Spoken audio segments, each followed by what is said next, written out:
한 주간 잘 지내셨습니까? 예, 우리 성도님들 얼굴 보면 참 건강한 모습을 가지고 오시는 성도님들의 모습을 통해서 제가 힘을 얻습니다. 어제입니다. 어제 오후에 우리 교회 앞에, 그 다음에 여기 추어탕 그 골목 앞에 드라마를 찍는 사람들이 왔어요. 그래서 한 3시간 좀 넘게 막 준비를 하고 하는데 몇 시간을 드라마를 찍었는지는 모르겠어요. 제가 생각할 때는 한 10분 남짓? 그런데 벌써 2시간 전, 3시간 전에 와가지고 교통정리를 하고 얼마나 많은 물건들이 있는지 큰 차로 와서 그걸 다 내려가지고 교회 옆에 있는 골목에, 교회 앞에 방송 장비들을 잔뜩 늘어놓고 합니다. 그런데 보니까 젊은 20대 남자, 여자 청년들이에요. 그들이 다 스태프들입니다. 와가지고 그렇게 애를 쓰고 땀을 흘리고 노력을 하더라고요. 그래서 그게 다 지나가고 난 다음에 이제 촬영은 끝난 것 같아요. 정리를 하더라고요. 그래서 제가 밖에 나가서 물어봤어요. 오늘 이 찍은 게 뭡니까 도대체? 그랬더니 드라마를 찍는데요. TVN이라고 하는 그곳에서 드라마를 제작하는데 제목은 서초동이라고 합니다. 아직 방영은 안 됐는데 미리 다 찍는 거예요. 그래서 나중에 서초동이라고 하는 드라마가 나오면 한번 보십시오 그러더라고요.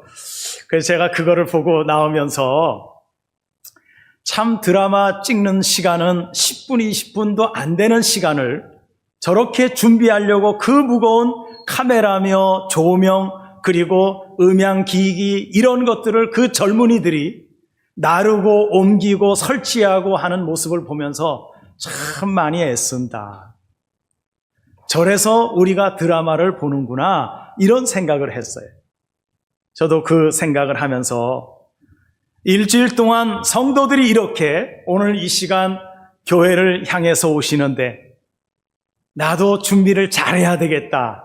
나도 하나님의 말씀을 좀 잘 준비해서 단 1시간을 위해서 일주일 동안을 내가 하나님 앞에 기도하면서 준비해야 되겠다. 그런 마음이 새롭게 결심이 되더라고요. 드라마 10분, 5분 찍는데 그렇게 많은 사람들이 와서 그것도 젊은이들이 와서 저렇게 애쓰는 모습을 보면서 참 그냥 되는 게 없구나. 다 이렇게 뒤에서 얼굴은 나타나지 않고 이름은 없지만 저들이 저렇게 수고하면서 아름다운 드라마를 우리가 볼 수 있는 거구나 그런 생각을 했어요. 그게 피부로 와 닿았습니다. 오늘은 지난 시간에 이어서 오늘은 산자의 복음 여행이라고 하는 제목으로 말씀을 함께 나누면서 은혜를 나누려고 합니다. 지난 주일 말씀을 간략하게 말씀드리면 안식일이 다 하여 가고 안식 후 첫날 미명에 주님이 부활을 하셨습니다. 그리고 여인들이 예수님 무덤 앞으로 왔을 때 천사가 하늘에서 내려와 돌을 굴려내고 그 위에 앉아 있었던 것을 여러분들에게 말씀을 드렸죠. 그러면서 천사가 여인들에게 이렇게 말합니다. 주님은 여기 계시지 않고 살아나셨느니라. 왜 산자를 죽은 자들 가운데서 찾느냐고 물었습니다.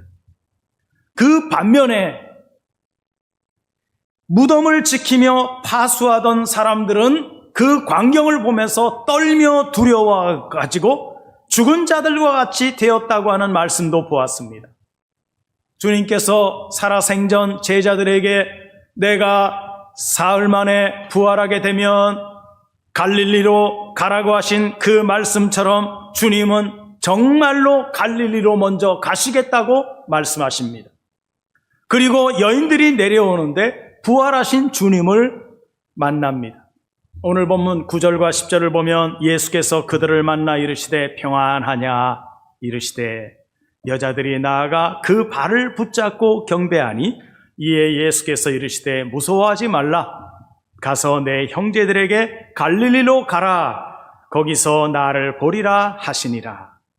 부활하시고 난 다음에 부활하신 예수님을 만나러 갔던 여인들이 가장 처음 주님을 만났습니다. 이제 내려가려고 하는 그 순간에 주님을 만났습니다. 주님께서 살아생전에 갈릴리로 가서 나를 다시 보게 될 것이라고 하는 말씀을 하셨기 때문에 갈릴리로 가라고 하는 전언을 이 여자들에게 해주시는 거예요. 그래서 여자들이 그 말씀을 듣고서 11절에 보면 여자들이 갈 때 경비병 중 몇이 성에 들어가 모든 된 일을 대제사장들에게 알렸다 그럽니다. 이 장면을 보면은요, 두 가지의 모습이 나와요. 예수님의 말씀을 듣고 내려가는 여자들의 모습과 예수님의 부활하신 이 엄청난 광경을 보고 두려워 떨며 죽은 자같이 된 병사들이 내려가는 두 가지의 모습입니다. 여기에는 한 가지 사건밖에 없었어요. 어떤 사건입니까? 예수님이 부활하신 사건이었죠. 예수님이 부활했다고 하는 이 사실을 무덤을 지키던 파수꾼들과 예수님의 시신에 향을 바르기 위해 찾아온 이 여인들이 그 사실을 목격하고 나타나는 반응이 확연히 다른 두 가지로 나타났다는 거예요. 여인들이 예수님의 부활을 목격하고 예수님을 만나고 내려가는 발걸음은 어땠을까요? 기뻤죠. 한편으로는 두려웠지만 기쁨이 넘쳤습니다. 그러나 예수님의 부활이 지정사실로 확인이 되고 눈으로 보게 된 병사들은 두려움밖에 없었다는 것입니다. 그리고 여인들은 예수님의 부활을 확인하고 내려가면서 주님을 만나고 이제는 부활되었다고 하는 소식을 제자들과 주님을 따라다니던 모든 제자들에게 소식을 전하기 위하여서 복음을 가지고 나아가는 발걸음이었다는 사실이에요. 그들 안에는 벅찬 감동과 기쁨이 넘쳤다는 것입니다. 여러분들이 실제로 그 사건을 목격했다면 어땠을까요? 엄청난 기쁨이 넘치게 되었을 겁니다.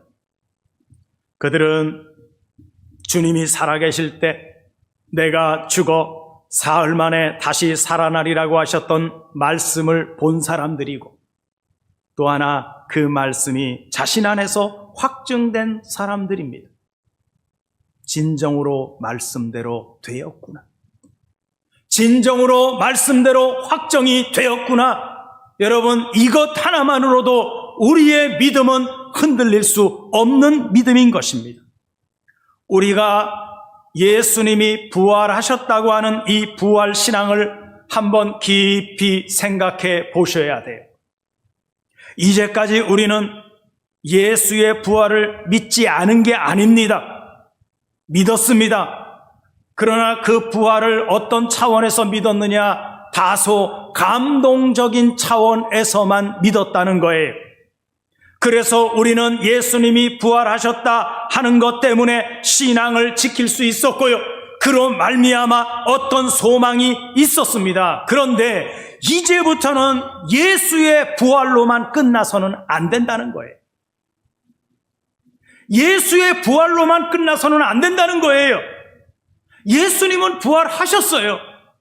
여기에는 다른 뭐가 필요 없습니다. 그냥 부활하신 거예요. 사실이에요. 확증한 거예요. 문제는 뭡니까? 예수님의 부활이 나의 부활이 되었느냐는 거예요. 여러분, 부활되었습니까? 안 되었어요? 여러분, 부활되었습니까? 아니, 난 죽지도 않았는데 뭔 부활 얘기야. 죽어야 부활이지. 성경은 그런 차원에서 얘기하는 게 아니에요. 주님이 십자가에 달리셨다가 죽으시고 사흘 만에 부활하셨다고 하는 사실은 역사적인 사실입니다. 그리고 오늘 본문에도 나오지만 여기에 나와 있는 이 여인들에게 사실로 보였어요. 입증이 되었어요. 확인된 사실이에요. 우리는 예수님이 십자가에 달려 돌아가셨다, 사흘 만에 부활하셨다는 이 사실에 대해서 토를 달 수가 없습니다. 사실이니까요.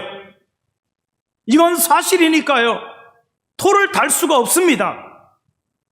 그런데 문제는 주님은 부활하셨는데 나는 과연 주님과 함께 십자가에서 죽고 주님과 함께 부활했느냐는 거예요. 주님 부활하신 건 주님 부활하신 거예요. 나는 어떠냐는 거예요. 여러분 부활했습니까? 대답이 없어. 다 죽은 자입니까? 여러분 부활하셨습니까?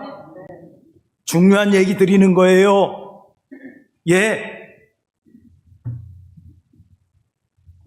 지금 문제가 뭐냐면 주님은 부활하셨어요. 그러면 나는, 성경은 우리에게 뭘 말씀하고 싶어 하시냐면 우리 각자의 부활이 되었느냐를 묻는 거예요. 부활했느냐는 거예요. 나는 지금 부활이 되었느냐? 여러분들이 분명히 반문하실 거예요. 아니 목사님, 내가 죽지도 않았는데 무슨 부활을 얘기해요? 반문하실 수 있습니다. 그래서 지금까지 교회가 선택한 게 뭐예요? 부활은 먼 미래에 부활할 겁니다. 여러분들 죽고 나면 무덤 문이 열려서 부활할 거예요. 이렇게 우리가 신앙해 왔던 거예요. 그러나 성경은 현재의 죽음을 말하고 현재의 부활을 말씀하신다는 사실을 우리는 잊으면 안 됩니다. 미래 부활을 성경이 얘기하지 않았어요. 성경을 보니까 요한복음 14장 25절에 보니까 예수께서 그녀에게 이르시되, 우리 성경에 그녀라는 말은 없어요. 원전에는 있어요. 이거는 나사렛 그 누님들 얘기하는 거예요. 마르다 마리아 얘기하는 거예요. 예수께서 그녀에게 이르시되 나는 부활이요 생명이니 나를 믿는 자는 죽어도 살겠고, 여기서 부활이다 생명이다 나라고 하는 그 존재는 성경에 어떤 시제를 말하고 있냐면 현재 동사를 말하고 있어요. 나를 믿는 자는 현재 부활이고 현재 생명이다. 여러분 믿으시기를 바랍니다. 이건 사실이에요. 성경이 그렇게 말하고 있어요. 나중에 부활하게 될 거야, 예수님 그렇게 말씀하신 적 없어요. 그래서 뭘 보여줍니까? 죽은 지 사흘이 넘은 나사로를 살려내는 거예요. 봐라, 내가 부활이야. 너희가 죽었다고 생각했던 나사로, 이 자리에 너의 눈으로 목도하지 않았느냐? 바로 내가 부활 자체야. 너희도 부활 이렇게 돼야 되는 거야. 그래서 나사로 살리는 거예요. 왜? 모형으로 보여주는 거예요. 죽은 자 이렇게 살려낸다, 살린다. 너희 눈으로 지금 봐라, 현재 사건이다. 이 얘기를 하는 거예요. 그래서 부활은 미래 사건이 아니에요. 현재 내가 부활해야 돼요. 부활체의 삶을 살아야 돼요. 말이 좀 이상하게 들리진 모르지만 그렇기 때문에 우리는 내가 지금 살아있음을 확증하고 사셔야 돼요. 그래서 신앙이 나만의 독선이 되면 안 되고요, 나 혼자만의 고집스러운 신앙이 되면 안 됩니다. 여기서 자꾸 벗어나시려고 해야 돼요. 항상 객관적인 증거가 있어야 돼요. 주님은 당신이 부활하신 다음에 사람들에게 굳이 보여주고 나타내실 필요가 없으신 분이에요. 왜? 부활하신 분이시니까요. 그런데도 주님께서 부활하신 다음에 사람들에게 나타나고 보여주고 입증하신 이유가 뭐냐는 거예요. 그것은 바로 당신의 부활이 객관적인 증거로 나타나야 할 필요가 있었던 거예요. 그래야 사람들이 믿을 거 아닙니까, 여러분? 주님만 부활하시는 게 아니에요. 주님의 부활을 믿는 우리도 부활이 된 거예요. 미래 사건이라고 생각하시면 안 됩니다. 내가 아무리 돈이 많고 부자라고 해도요, 사람들이 내 말로 하는 거는 믿질 못해요. 그래서 내가 많은 돈이 있다는 걸 보여줘야 되고, 아니면 통장이라도 보여주면서 봐라, 내가 이렇게 돈이 많은 부자야 라고 보여주면, 아 그렇구나, 당신은 부자네요 라고 말을 하는 거예요. 그래야 믿지요, 여러분. 오늘날 하나님을 믿는 사람들이 이 다음에 나는 부활할 거야, 이 다음에 나는 천국 갈 거야, 아무리 그래봐야 믿어주는 사람 없어요. 갈수록 없습니다. 이제는 심지어 이런 얘기도 해요. 가서 전도를 해보면은요, 전도 받는 사람이 뭐라는 줄 알아요? 야, 그 천국 나까지 데려가서 번거롭게 할 게 뭐 있냐? 너나 가서 잘 살아. 요즘에 사람들이 그래요. 사람들의 반응이요, 냉소적으로 변화해 가고 있어요. 천국에 관한 관심도 없어지고요, 이때 천국은 이런 것이다, 산자의 삶은 이런 것이다를 보여줄 수 있는 확실한 증거가 우리에게 있어야 돼요. 말로만 가지고 안 돼요, 여러분. 지금은 말로만 가지고 전도한다고요? 천만에요. 사람들이 듣지도 않아요. 보지도 않아요. 길거리에 나가서 커피 갖다 놓고 찐빵 갖다 놓고 전도해 보세요. 사람들이 커피나 찐빵은 받을진 몰라도 예수 안 믿습니다. 그거 가지고 교회 온다고요? 오지 않아요. 지금은 시대가 많이 변했어요. 마이크를 가지고 떠든다고요? 오히려 시끄럽다고, 오히려 구청에다가 신고한다고요. 마가복음 16장 9절에 보면 예수께서 안식 후 첫날 이른 아침에 살아나신 후 전에 7 귀신을 쫓아내어 주신 막달라 마리아에게 먼저 보이셨다 그럽니다. 안식 후 첫날 아침에 찾아온 여인들에게 보이시고 난 다음에 7 귀신 들렸던 자 바로 막달라 마리아에게 먼저 찾아가셔서 그에게 내가 다시 살아났다고 예수님이 직접 보여주셨어요. 누가복음 24장 13절 그날에 그들 중 둘이 예루살렘에서 25리쯤 되는 엠마오라 하는 마을로 가면서 이 모든 된 일을 서로 이야기하는 가운데 예수님이 이들에게도 찾아왔어요. 예수님 제자 2명이에요. 이름은 밝히지 않았어요. 그런데 그들은 예수님의 십자가 사건이 있고 난 다음에 실망하고 돌아가는 중이에요.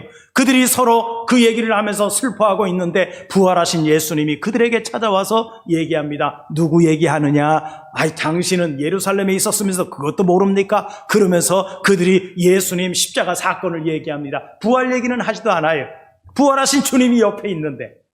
그런데 이 부활하신 주님이 그들에게 말씀을 증거해 주시면서 내가 부활한 예수라고 떠난 다음에 그들이 깨닫게 되지요. 누가복음 24장 34절에도 주님께서 주님을 부인하던 시몬 베드로에게 나타나서 당신의 모습을 보여주시고 의심하는 도마에게 내 옆구리에 손을 넣어보라, 내가 바로 부활한 예수 그리스도라고 말씀하고 있습니다. 요한복음 20장에서는 두려움을 갖고 있는 제자들에게 직접 찾아오셨습니다. 21장에 우리는 고기나 잡으러 가자 해서 베드로를 위시한 도마와 갈릴리 사람 나다나엘, 세베대의 아들들 또 다른 제자들에게 나타나서 그들과 함께 고기를 구워서 먹으시면서 베드로에게 이렇게 말씀하시오. 베드로야, 내가 나를 사랑하냐? 주여, 그러하네다. 또 묻습니다. 베드로야, 내가 나를 사랑하냐? 예, 제가 주님을 사랑합니다. 3번째 또 묻습니다. 우리 성경에는 사랑이라는 단어가 하나밖에 없으니까 예수님이 어떤 사랑을 물었는지 모르시죠? 2번까지 질문은요, 아가페 사랑으로 물어요. 그런데 대답은 뭘로 합니까? 베드로가 필레아 사랑으로 대답합니다. 맞아요? 틀려요? 대답이 안 맞아요. 그래서 3번째는 예수님이 필레아 사랑으로 묻습니다. 인간적인 사랑으로 날 사랑하냐? 그랬더니 베드로가 3번째 뭐라 그럽니까? 눈물을 글썽글썽하면서 내가 아가페 사랑으로 주님을 사랑합니다. 대답해. 그래서 예수님이 그럽니다. 내 양을 먹여라. 내 양을 쳐라. 내 양을 먹여라. 사도행전 1장 3절에 보면 그가 고난받으신 후에 또한 그들에게 확실한 많은 증거로 친히 살아계심을 나타내사 40일 동안 그들에게 보이시며 하나님의 일을 말씀하셨다고 그래요. 저희에게 많은 확실한 증거로 친히 당신이 살아계심을 또 살아나셨음을 나타내시는 그 과정이 40일 동안 있었던 거예요. 괜히 예수님이 부활하셔서 금방 떠나가신 게 아니고요. 이 사실을 보여주고 확증시키고 알려주기 위해서. 그래서 40일 동안 계시는 거예요. 그리고 하나님의 일을 말씀하시는 거예요. 왜 하나님의 일을 말씀하셨을까요? 여러분, 세상의 일은요, 세상 사람들이 말하지 않아도 상식적으로 다 알아요. 그런데 하나님의 일은요, 하나님의 아들이 아니면 불가능하기 때문에, 그래서 부활하신 다음에 하나님의 일을 말씀하시면서 다니시는 거예요. 사람들이 예수님을 십자가에 못 박기 전에는 당신은 나사렛 목자의 목수의 아들이면서 하나님 아들이라고 하느냐 그러죠. 그래서 신성 모독이다, 죄를 덮어 씌워가지고 예수님을 십자가에 못 박았어요. 그 예수가 하나님의 아들임을 당신이 부활하신 몸을 보여주심으로 하나님 나라의 일을 40일 동안 보여주고 가르쳐 주심으로 하나님의 아들이라는 사실을 확실하게 증거를 보여주셨다는 거예요. 그러면 여러분들은 무엇으로 증거를 보여주시겠습니까? 하나님의 살아계심을 무엇으로 증거로 보여주시겠습니까? 이제부터는요, 예수 부활했다, 그것만 좋아하지 마세요. 내가 살아있는 사람이고 내가 주님의 부활에 동참한 사람이라는 사실을 확증해 줄 수 있어야 되지 않느냐는 거예요. 믿는 자들이 그렇게 할 수 있어야 되지 않느냐는 거예요. 내가 부활한 사람이야, 내가 산 자야, 내가 산 자로서의 삶을 살아가는 사람이야, 이걸 보여줄 수 있어야 되지 않느냐는 거예요. 부활만 좋아할 일이 아니라 11절에 보면 여자들이 그래서 갑니다. 여자들이 갈새 그래요. 그 단어가 포리오마이라고 하는 단어를 쓰는데요, 여자들이 지금 어디를 향해서 갑니까? 1차적으로 보면 그들이 떠난 곳은 어디입니까? 부활의 현장이면서 사망의 현장이기도 한 곳이죠. 무덤이니까요. 거기서 부활하셨으니까요. 부활과 죽음이 어우러져 있는 사망의 현장이에요. 주님이 죽어있던 무덤인데요, 거기에만 머물러 있어서는 안 된다는 거예요. 지난 2000년 동안 무덤 앞을 지키면서 그것만 찬양하고 그것만 가지고 좋아하고 그것만 가지고 부활절을 지켜왔던 우리들 아닙니까? 예수 부활하셨네, 내 부활은 깜깜소식이고요. 예수 부활하셨네, 거기에만 매여있던 우리들이에요. 그러나 주님께서 우리에게 원하시는 바는 뭡니까? 그 부활의 현장, 그 사망의 현장에서 이제는 떠나라는 거예요. 이제는 벗어나라는 거예요. 거기에 머물러 있지 말라는 거예요. 그리고 어디로 가라 그럽니까? 제자들에게 가라 그래요. 형제들에게 가라 그래요. 그래서 이제부터는 산자들의 복음의 여행이 시작된다고 말씀하시는 거예요. 여러분들도 그 여행에 동참하시는 성도님들이 되시기를 바랍니다. 산자들의 복음의 여행의 시작점에 우리가 있어야 돼요. 이 갈대라고 하는 포리오마이라고 하는 단어는 두 가지 의미가 있어요. 첫째는 여행하다 그래요. 어떤 여행을 하라는 겁니까? 부활을 목격하고 부활이 된 사람들은 이제부터 자기가 가야 할 복음의 여행이 시작됐다는 거예요. 그 여행의 목적지가 어딜까요, 여러분? 여러분들 여행의 목적지가 어디예요? 아버지 집이어야 돼요. 우리가 가야 될 최종의 목적지는 아버지 집입니다. 당자가 집을 나가서요, 몇 년 동안 아버지에게 받아온 그 재물을 가지고 열심히 살았지만 되지 않았어요. 그래서 거지꼴이 되었어요. 그런데 뭘 생각해냈습니까? 아버지가 생각이 났어요. 돈 있을 때는 아버지도 생각 안 나. 돈 떨어지니까, 거지꼴 되니까 아버지 생각나요? 아버지 집에 품꾼이 얼마나 많으며 그 품꾼들, 나처럼 지금 거지꼴이 아니라 아버지 양식 먹고 있네, 나도 그 양식 먹으러 가야지. 거지꼴을 했지만 아버지 집으로 가는 게 우리의 모습이에요. 아버지 집에 가니까 어때요, 여러분? 풍족하죠? 모자람이 없죠? 부족함이 없습니다. 힘이 납니다. 우리의 여행의 목적지는 아버지 집이에요. 그래서 주님이 요한복음 14장 6절에 내가 곧 길이요 진리요 생명이니 나로 말미암지 않고는 아버지께로 올 자가 없다고 말씀하시는 겁니다. 그래서 아버지 집으로 향하는 여행이 시작되는 거예요. 두 번째는요, 포리오마이라고 하는 단어는 횡단하다 그래요. 지금 우리가 살고 있는 이 사망의 땅을 완전히 가로질러 가는 거예요. 통과해서 가는 거예요. 통과하려면 반드시 무엇을 거쳐야 돼요? 시험이라고 하는 것을 거쳐야 돼요. 길을 갈 때 절대 그냥 보내주는 법이 없어요. 우리가 이 길을 통과할 수 있는 자격이 있느냐 없느냐를 철저하게 검증을 받은 다음에 그것이 된 사람들이 지나가는 길이 어디예요? 바로 이 포리오마이 통과하는 길이에요. 그래서 부활을 체험한 사람들이 사망의 권세가 자리 잡고 있는 그 땅을 가로질러 가는 거예요. 다시 말씀드리면 이제부터 우리에게 생명의 움직임이 시작되었다는 것을 말씀하고 있는 것입니다. 그 근원은 예수의 부활이에요. 예수님의 부활로 말미암아 시작된 거예요. 또한 그것을 다른 형제들에게 증거하기 위하여 나아가는 것이 우리 삶의 목적이 되는 것입니다. 그 사람들이 누구예요? 그들이 부활을 본 자고 부활을 체험한 사람들이에요. 사도 바울 같은 경우 보십시오. 그는 원래 유대인 중에 유대인이에요. 가말리엘 문화에서 공부했던 사람이에요. 철저한 율법주의자였어요. 그러나 그가 율법주의자로서 행세를 할 때 예수님이 그를 만나러 와서 그의 눈을 가려버렸습니다. 그리고 나서 왜 나를 핍박하느냐? 사울아, 사울아. 이렇게 이야기하고 3일 후에 아나니아를 보내어서 그에게 안수할 때 그의 눈이 떠졌습니다. 완전한 다른 사람이 되었어요. 그가 시내산 들어가서 3년 이상을 공부하고 나와서 그 다음에 여행을 시작합니다. 어떤 여행일까요? 믿는 사람을 죽이러 가는 여행이 아니라 이제 죽어있는 사람들을 살리러 가는 여행으로 바뀌었어요. 당당합니다. 죽을 고비 한두 번 겪은 게 아니에요. 그래도 그는 멈추지 않아요. 왜? 부활하신 주님의 능력을 붙잡고 가는 존재가 됐으니까요.